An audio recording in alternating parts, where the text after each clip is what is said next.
Hello everyone, दीप जियो classes की online पाठशाला में आपका स्वागत है। मित्रों, हमने जो विश्व भूगोल की सीरीज की चर्चा कर रहे हैं उसी के टॉपिक है आज।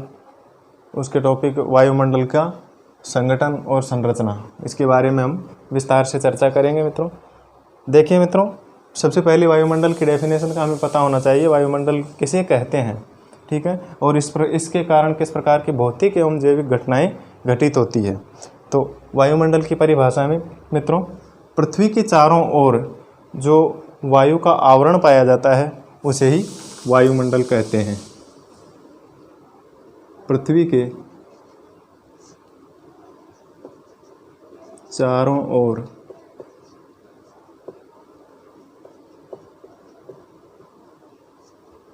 फैले हुए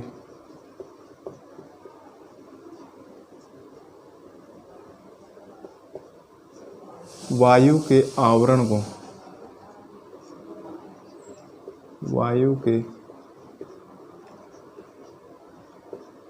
आवरण को ही क्या कहा जाता है?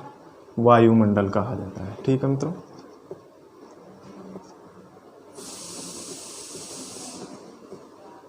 एक साधारण सी परिभाषा हो गई। पृथ्वी के चारों ओर जो वायु का आवरण फैला हुआ है उसी को वायुमंडल कहा जाता है। यह सदैव पृथ्वी से गुरुत्वाकर्षण बल के कारण जुड़ा हुआ रहता है। ठीक है, किसके कारण? पृथ्वी से किसके कारण जुड़ा हुआ रहता है? गुरुत्वाकर्षण बल के कारण। गुरुत्वाकर्षण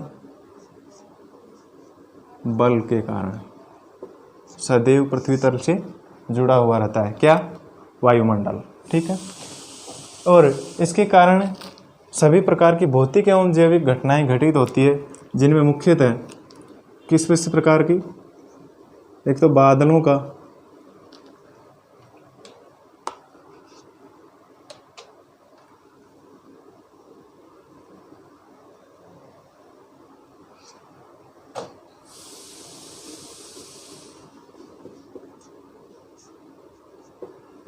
का बनना,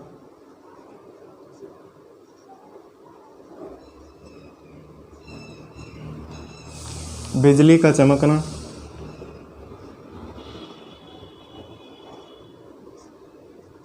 बिजली का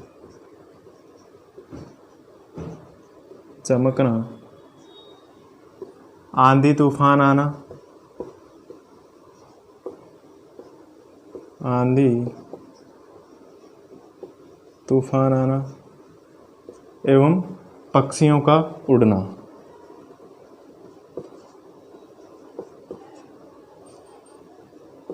पक्षियों का उड़ना आदि भौतिक एवं जैविक घटनाएं कहाँ पर होती है? ये सब वायुमंडल में होती है। मित्रों ध्यान रखने कि हमारे वायुमंडल में जो कुल गैसें पाई जाती है, लगभग 100% मानते हैं हम एवरेज, तो उनमें से लगभग वायु का 99% भाग, 99% भाग कहाँ पर पाया जाता है? पृथ्वी की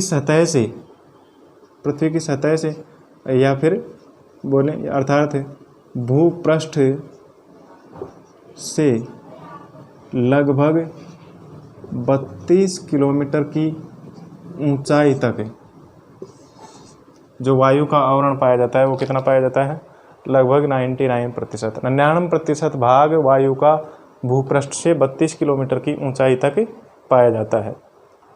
ठीक है मित्रों, इसी के साथ अंतरिक्ष में जो घटनाएं घटित होती है, उल्कापात जैसी घटनाएं, उनसे हमारी पृथ्वी की रक्षा कौन करता है? वायुमंडल। ठीक है, मतलब अंतरिक्ष में होने वाले उल्कापात, अंतरिक्ष में होने वाले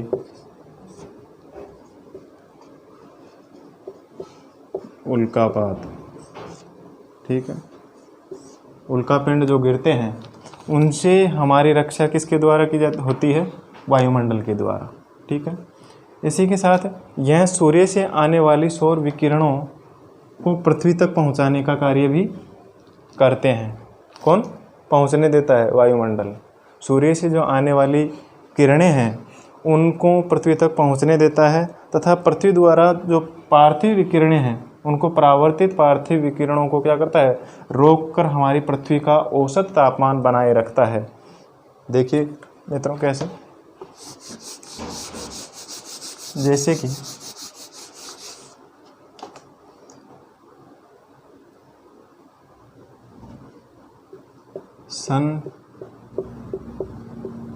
सूर्य से आने वाली इन तरंगों को ये वायुमंडल क्या करता है? धरातल तक पहुंचाता है, ठीक है, पहुंचने देता है तथा पृथ्वी से, ये है हमारी पृथ्वी से ये वापस तरंगे क्या होती है?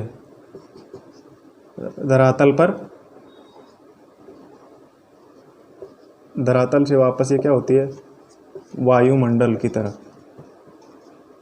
ये पार्थिव विकिरणें वायुमंडल की तरफ जाती है। पृथ्वी से टकराकर ये पार्थिव किरणें धरातल से आने वाली सूर्य से आने वाली किरणें, सौरिक किरणें, इन सौरिक किरणों को क्या होती है? फिर वापस पृथ्वी से टकरा करके क्या होती है? ये वायुमंडल की तरफ जाती है और इनको जाने से ये रोक करके क्या करती है? पृथ्वी का औसत तापमान बनाए रखती है। और यहाँ पर पृथ्वी का औसत तापमान कितना है? औसत तापमान कितना है मित्रों? 35 डिग्री सेल्सियस, ठीक है। इसको बनाए रखने का कार्य करता है वायुमंडल, ठीक है। सूर्य से आने वाली सौरिक किरणें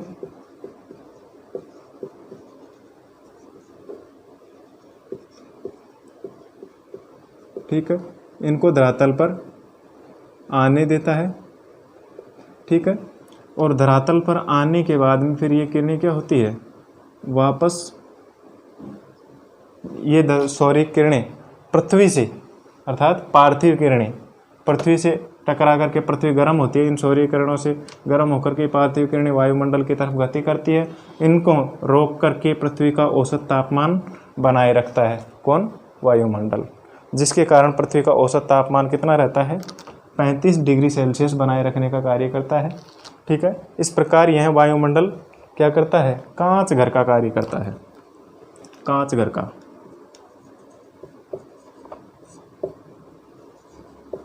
ठीक है।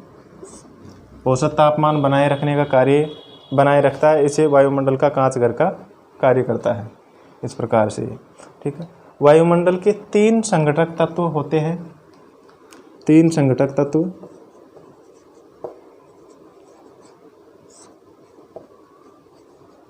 ठीक है। कितने होते हैं मित्रों? 3। कौन कौन से? ये होते हैं जलवाष्प, गैसें और धूलकण। ये वायुमंडल के संघटक तत्व पाए जाते हैं, ठीक है। तीनों, जलवाष्प, गैसें और धूलकण।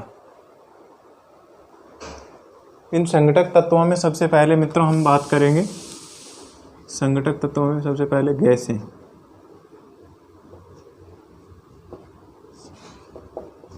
कौन कौन सी गैसें? सर्वाधिक मात्रा में कौन सी गैस पाई जाती है? वायुमंडल गैसों का एक यांत्रिक मिश्रण है। इसमें शुष्क और शुद्ध वायुमंडल में सर्वाधिक मात्रा में क्या होती है? नाइट्रोजन गैस की मात्रा पाई जाती है। नाइट्रोजन के बाद में ऑक्सीजन पाई जाती है।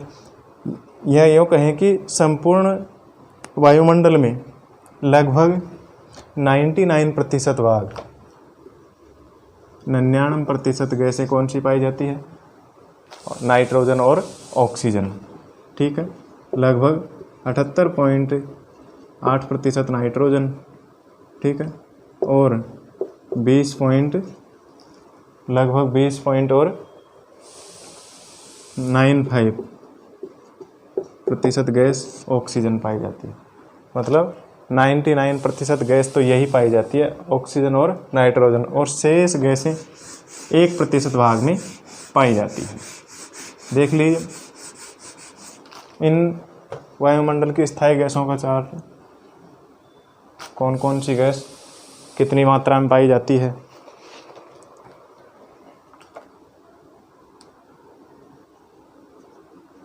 चार्ट से घटक, इनका सूत्र भी साथ में,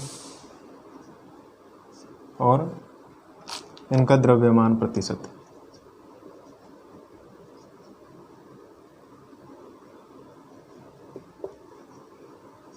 द्रव्यमान प्रतिशत में, ठीक है। देखिए मित्रों, सबसे पहले नाइट्रोजन गैस,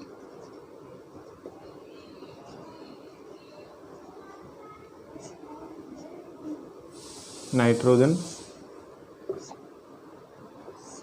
गैस, नाइट्रोजन इसका सूत्र है N2, ठीक है। वायुमंडल के लगभग 78 कितने प्रतिशत भाग पर पाई जाती है, 78.8% भाग पर कौन सी गैस पाई जाती है, नाइट्रोजन। इसके बाद में आता है ऑक्सीजन,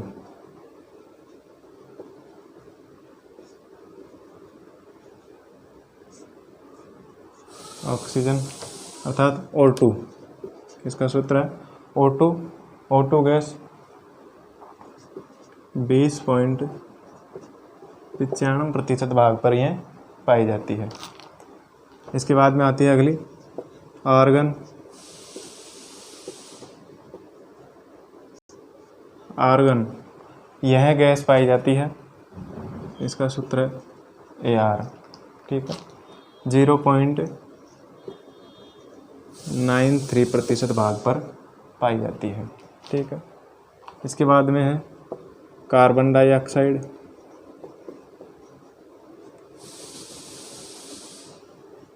कार्बन डाइऑक्साइड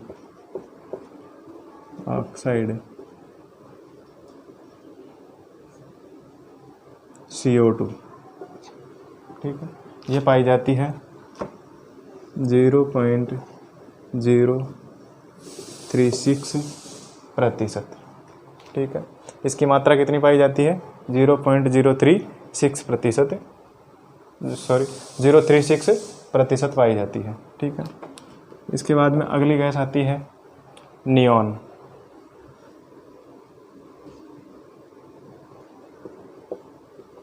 नियॉन इसका सूत्र है Ne,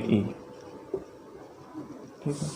यह पाई जाती है वायुमंडल के लगभग 0.002% भाग पर पाई जाती है। इसके बाद में आती है अगली हीलियम,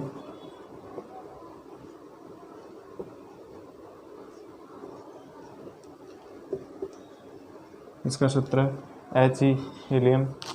यह पाई जाती है वायुमंडल के लगभग 0.0005% भाग पर पाई जाती है, ठीक है। इसके बाद में आती है फिर क्रिप्टॉन, फिर आती है जेनॉन, ठीक है। फिर आती है हाइड्रोजन,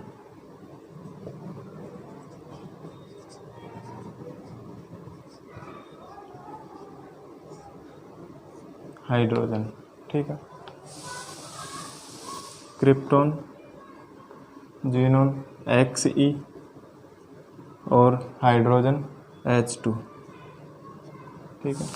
क्रिप्टॉन की मात्रा ये कितने प्रतिशत भाग पर पाई जाती है, 0.001% भाग पर।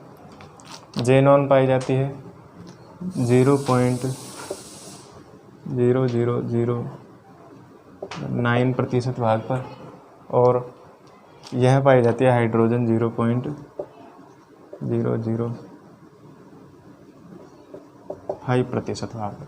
इस प्रकार से ये गैसें वायुमंडल में स्थायी रूप से पाई जाती है, ठीक है। तो यह है वायुमंडल की स्थायी गैसें।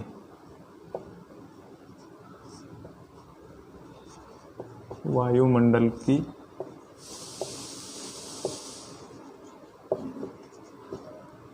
स्थायी गैसें, ठीक है, ये गैसें पाई जाती है। ध्यान रहे मित्रों, जो भारी गैसें हैं, भारी गैसें वायुमंडल की नीचे की सतह में पाई जाती है, जैसे कार्बन डाइऑक्साइड। कार्बन डाइऑक्साइड जो कि क्या पाई जाती है, वायुमंडल में लगभग 20 किलोमीटर की ऊंचाई तक पाई जाती है, ठीक है। तथा हल्की गैसें वायुमंडल की ऊपरी सतह में होती है। जो हल्की गैसें होती है वायुमंडल की ऊपरी सतह में पाई जाती है। ऑक्सीजन एक सक्रिय गैस है, जबकि नाइट्रोजन निष्क्रिय गैस है, ये किसी प्रकार की कोई क्रिया नहीं करती है, ठीक है। यदि हमारे वायुमंडल में नाइट्रोजन नहीं होती तो प्रत्येक जगह पर वस्तुएं क्या होती, तेज़ी से जलने लगती। तो आग को कंट्रोल करने में किसका सहयोग होता है, नाइट्रोजन का, ठीक है। जबकि कार्बन डाइऑक्साइड अक्रिय गैस है, किसी प्रकार की कोई क्रिया नहीं करती है। यह आग जलाने में सहायक होती है, नाइट्रोजन आग बुझाने में सहायक होती है, ठीक है। इसी के साथ साथ यह आग बुझाने के साथ साथ नाइट्रोजन गैस मित्रों क्या करती है, यह पेड़ पौधों के विकास के लिए भी एक सहायक तत्व होता है। यह नाइट्रोजन वायुमंडल के अतिरिक्त लेग्यूमिनस कुल के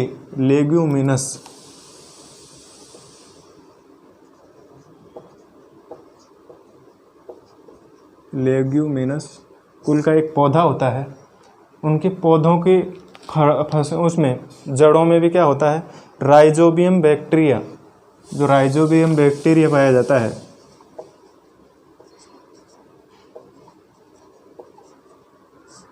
पौधों की जड़ों में राइजोबियम बैक्टीरिया पाया जाता है, उनके गांठों के रूप में भी यह नाइट्रोजन क्या होता है, संग्रहित होता है। साधारणतः मित्रों आपको पता होगा, जो दलहनी फसलें हैं उनके माध्यम से भी नाइट्रोजन में वृद्धि होती है भूमि में, ठीक है। तो उनकी जड़ों में क्या पाया जाता है, ये राइजोबियम बैक्टीरिया पाया जाता है, जिनके कारण उनकी गांठों से क्या होता है, नाइट्रोजन की आपूर्ति होता है, अर्थात ये धरातल में नाइट्रोजन संग्रहित करते हैं, ठीक है। इसके आगे ऑक्सीजन प्राणदायिनी गैस होती है, यह आग जलाने में सहायक होती है। आर्गन एक स्थायी अक्रिय गैस होती है, जो कि किसी भी गैस के साथ नहीं घुलती है, ठीक है। अक्रिय गैस होती है, किसी भी गैस के साथ नहीं घुलती है। कार्बन डाइऑक्साइड क्या होती है, आग बुझाने में सहायक होती है तथा पेड़ पौधों को भोजन निर्माण की प्रक्रिया, प्रकाश संश्लेषण की क्रिया हेतु अनिवार्य घटक है, ठीक है। आग बुझाने में सहायक होने के साथ साथ ये क्या करती है, भोजन, पेड़ पौधों को भोजन निर्माण के लिए प्रकाश संश्लेषण की प्रक्रिया का प्रमुख घटक है, ठीक है। इसी के बाद में आता है मुख्य गैस में एक हाइड्रोजन, ठीक है। तो हाइड्रोजन क्या करती है, जल निर्माण का एक अनिवार्य घटक है। हाइड्रोजन जल निर्माण में एक अनिवार्य घटक है, ठीक है। इसके बाद में आगे जलवाष्प। जलवाष्प में मित्रों कि हमारे वायुमंडल में जलवाष्प की औसत मात्रा लगभग कितनी पाई जाती है, जलवाष्प की औसत मात्रा लगभग कितनी पाई जाती है मित्रों, हमारे वायुमंडल में जलवाष्प की औसत मात्रा 2% होती है। वायुमंडल में अधिकतम जलवाष्प की मात्रा कितनी हो सकती है, अधिकतम 4% तक हो सकती है। जलवाष्प की अधिकतम मात्रा 4% तक हो सकती है। इस जलवाष्प के कारण ही विश्व में जलवायुगत विषमताएं पाई जाती है, ठीक है। जलवायुगत विषमताएं,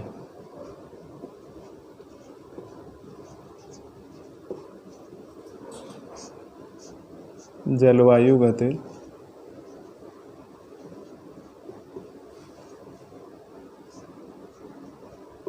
विषमताएं पाई जाती है। जलवाष्प वायुमंडल का औसत जलवाष्प की मात्रा होती है 2%, अधिकतम जलवाष्प कितना हो सकता है 4% तक, और इसी के कारण जलवायुगत विषमताएं पाई जाती है। तथा जलवाष्प सूर्य से आने वाली सौर विकिरणों का परावर्तन, यह जलवाष्प क्या करता है, सूर्य से आने वाली सूर्य या सौर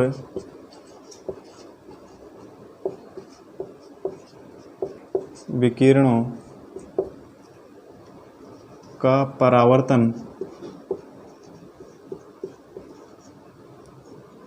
सौर विकिरणों का परावर्तन करता है और पार्थिव विकिरणों को संजोए हुए रखते हैं।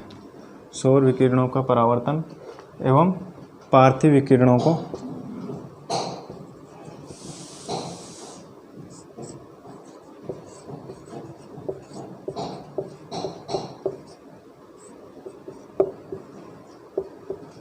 बनाए रखता है।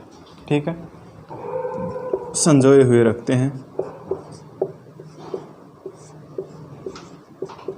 बनाए रखते हैं।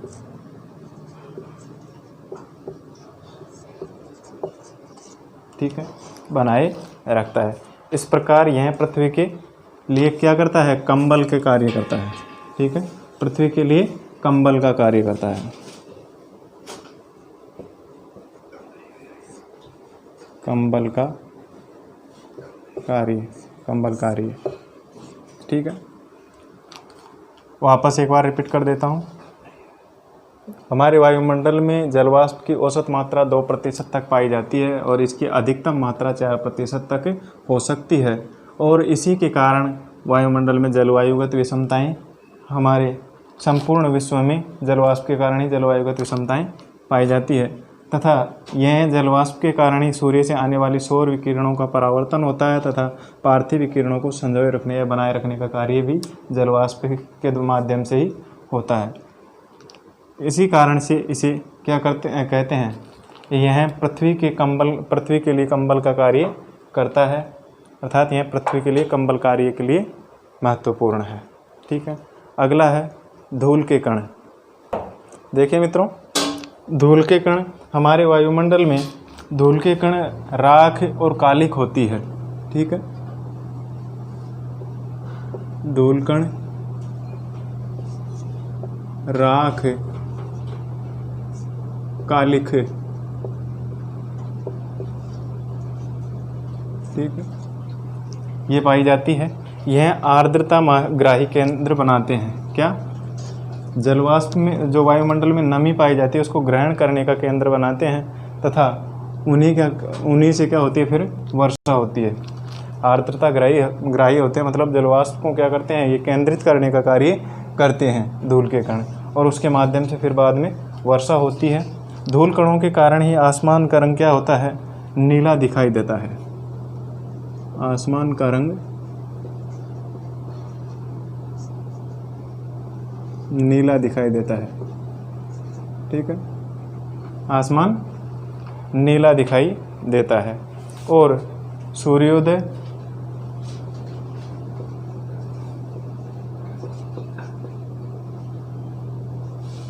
अर्थात प्रभात बेला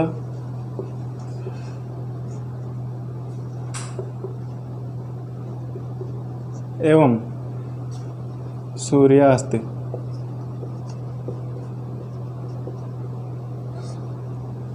अर्थात गोधूली बेला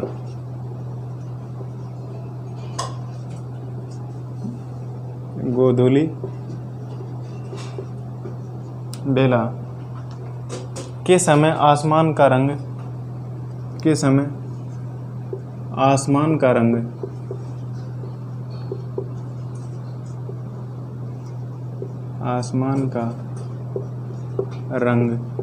कैसा दिखाई देता है? लाल नारंगी के समान। आसमान का रंग लाल नारंगी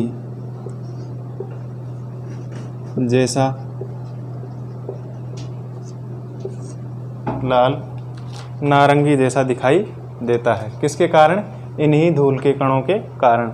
ठीक है, वायुमंडल में क्या पाई जाती है? धूल कण राख कालिख जमा होते हैं, जिसके कारण क्या होते हैं? जब ये एकत्रित होते हैं तो उन एकत्रित होने से ये आर्द्रता ग्रहण करने का केंद्र बनते हैं। उसके बाद में वर्षा होती है और इन्हीं के आर्द्रता ग्राही केंद्र होने के कारण वायुमंडल में जब ये आर्द्रता ग्रहण कर लेते हैं, ये हैं वायुमंडल में क्या दिखते हैं? आसमान में नीले दिखाई देते हैं तथा सूर्योदय अर्थात प्रभात बेला एवं सूर्यास्त गोधूली बेला के समय आसमान का रंग कैसा दिखाई देता है?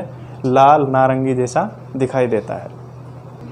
ठीक है मित्रों, ये हुए वायुमंडल के संघटक तत्व, जलवाष्प, धूलकण और गैसें। आगे की चर्चा वायुमंडल का वर्गीकरण है, उसकी चर्चा हम अगली क्लास में करेंगे। आज की क्लास हम यहीं पर समाप्त करते हैं। मित्रों, इस चैनल को अधिक से अधिक लाइक और सब्सक्राइब करें और ध्यान से देखने का प्रयास करें। ये जो आपको पढ़ाया जा रहा है ये सभी प्रकार की प्रतियोगी परीक्षाओं के माध्यम से उनको मद्देनज़र रखते हुए सभी के लिए महत्वपूर्ण है। धन्यवाद। आपका दिन मंगलमय हो।